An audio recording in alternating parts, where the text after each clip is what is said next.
यह कहानी है होटल के भूतिया कमरा नंबर 408 की। यह होटल भूतों का होटल तो नहीं था, पर इस होटल में कुछ ऐसी घटनाएं होती थीं जिसके कारण यह दूसरे होटलों से अलग था।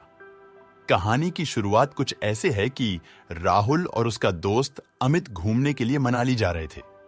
मनाली पहुंचते ही वे सबसे पहले अपनी कार से उस होटल में गए जहां उन्होंने कमरा बुक किया था। वहां थोड़ा आराम करने के बाद वो दोनों घूमने निकल गए। रात होने के बाद जब वो वापस अपने होटल जा रहे थे, तभी खराब मौसम के कारण होटल जाने का रास्ता बंद हो गया था। रास्ते को सही होने में सुबह तक का समय लगने वाला था। राहुल और अमित ने सोचा कि अपने होटल तो आज रात जा नहीं सकते, इसलिए यही आसपास में किसी होटल में एक रात के लिए कमरा बुक कर लिया जाए और सुबह होते ही अपने होटल चले जाएंगे।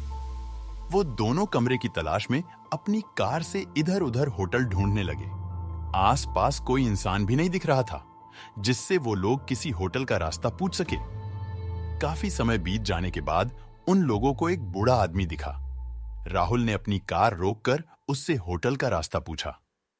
बुढ़े ने एक और इशारा करते हुए होटल का रास्ता बताया। राहुल बुढ़े के बताए हुए रास्ते की तरफ अपनी कार लेके चल दिया। कुछ दूर चलने के बाद उन लोगों को एक होटल दिखाई दिया। राहुल और अमित ने चैन की सांस ली और होटल के अंदर चले गए। होटल के अंदर जाके उन्होंने काउंटर पर खड़े आदमी से रात भर रुकने के लिए एक कमरा मांगा।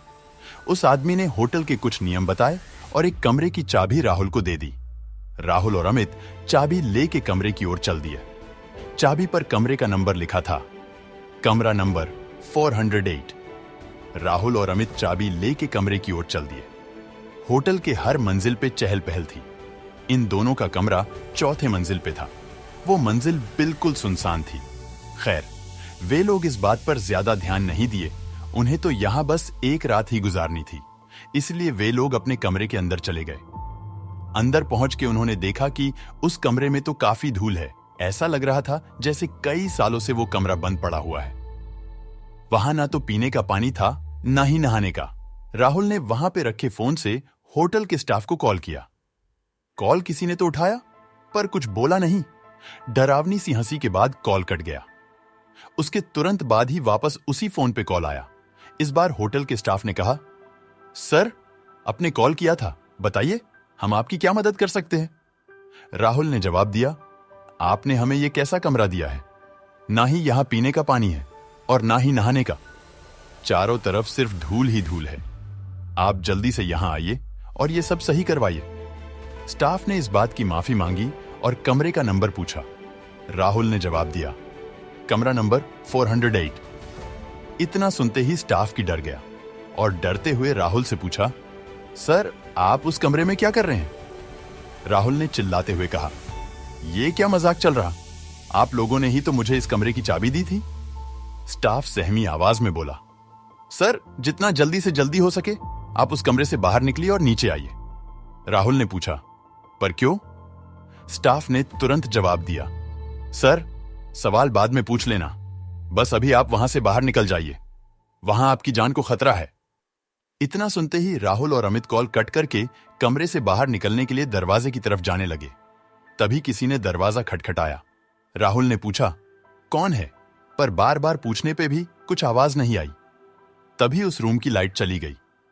राहुल और अमित अब समझ गए थे कि ये भूत प्रेत का मामला है। वो दोनों काफी डर चुके थे। तभी बाहर से आवाज आई, सर, आपने कॉल किया था, सफाई और पानी के लिए मैं वही ठीक करने आया हूं। और फिर डरावनी सी हंसी से सन्नाटा छा गया। तभी फिर से कमरे में रखे फोन पर कॉल आया। राहुल ने कॉल उठाया। कॉल स्टाफ का था। उसने कहा, सर, अभी तक आप उस कमरे से निकले क्यों नहीं? राहुल ने जवाब नहीं दिया। कमरे के बाहर होटल का स्टाफ आया है जो कह रहा है कि वो सफाई और पानी ठीक करने आया है। इतना सुनते ही होटल के स्टाफ ने राहुल से बोला, सर, कुछ भी हो जाए आप दरवाजा मत खोलना। अगर आपने दरवाजा खोला तो आपकी मौत भी हो सकती है।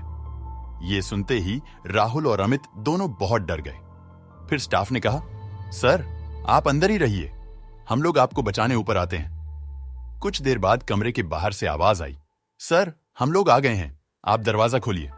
साथ में कुछ और लोगों की भी आवाज आ रही थी, इसलिए राहुल और अमित ने दरवाजा खोल दिया।